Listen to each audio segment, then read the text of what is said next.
Fala, amante da música, tudo bem com você? Hoje trago uma reflexão sobre duas das melhores vozes femininas internacionais. Estou falando de Janis Joplin e Amy Winehouse. Quer saber o que elas têm em comum? Depois da vinheta eu conto pra você.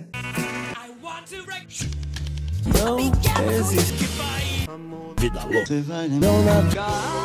Já senti que não foi tão bom. E mais que ser um pecado.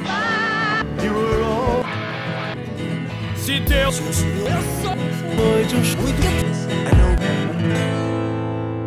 Antes de começar essa conversa com você, queria te convidar para dar uma olhada na campanha do Apoia-se. Lá eu explico como funciona para você ajudar o canal. Para facilitar o seu entendimento, eu criei essa campanha mensal do Apoia-se para me ajudar com a renda, que não é só para o canal se manter, mas também para eu sustentar minha casa e família. Então, se você puder ajudar, é muito fácil. As doações começam em apenas R$2 por mês. Você pode fazer a diferença na minha vida e de minha família. Ajudando, você ainda ganha incríveis prêmios, como a camiseta, o boné, adesivo, até uma consultoria comigo. Tá tudo explicado lá na página. Dá uma olhada. Bom, chega de jabá e vamos pro conteúdo. Ela era uma mulher em um meio eminentemente masculino e machista. Era branca cantando música de negro, era bissexual, devassa em um mundo puritano. Passou a vida inteira sendo ridicularizada por ser considerada feia e por não ser uma mulher heteronormativa, ou seja, nos moldes que a sociedade tão preconceituosa queria naquela época. Janis Joplin foi diferenciada por sua voz rasgada, que não tinha muita técnica, mas que era de um sentimento tão forte que em qualquer música que você escuta cantada por Janis, é inevitável perceber a verdade e o sentimento. Ela viveu a música como poucas, viveu pouco e cantou muito.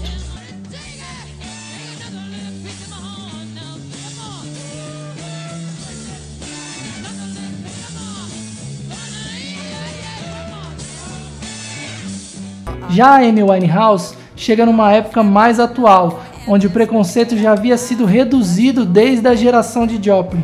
Mesmo assim, suas trajetórias se assemelham no sentimento inserido nas letras e as vozes marcantes.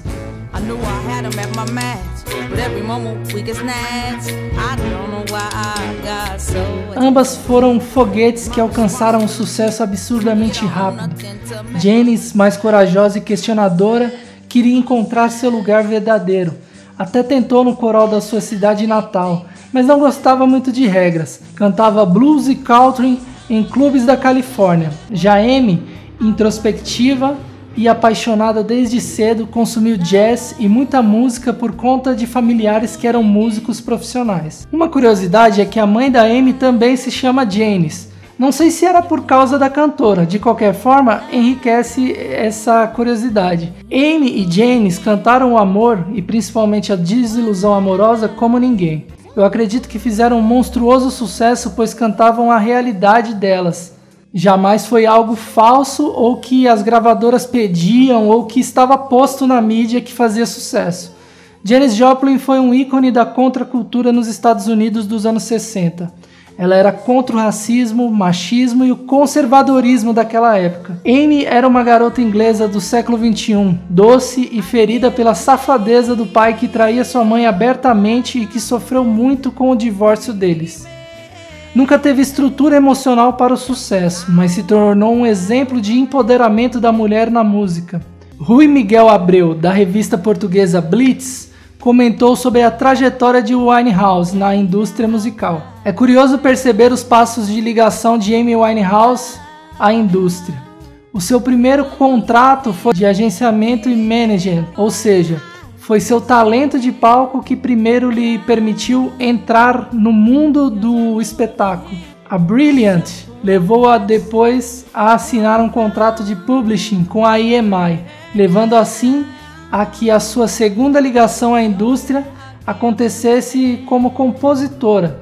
Os discos seriam a última parte dessa equação, o que revela que Amy de fato era tudo menos o típico rostinho bonito que primeiro é recrutado pela editora e depois aprende a cantar se tiver sorte.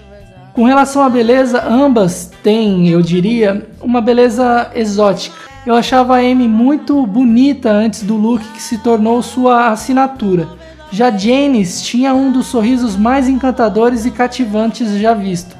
Ambas morreram com 27 anos, Amy no dia 23 de junho de 2011 e Janis no dia 4 de outubro de 1970. Fazem parte desse grupo triste também o Kurt Cobain, Jim Morrison e o Jimi Hendrix, denominado pela mídia como Clube dos 27. Mas isso é assunto para outro vídeo. Curtiu esse vídeo? Então deixa seu like para eu saber que você gostou. Se inscreva e clique no sininho para não perder novos vídeos toda quinta-feira.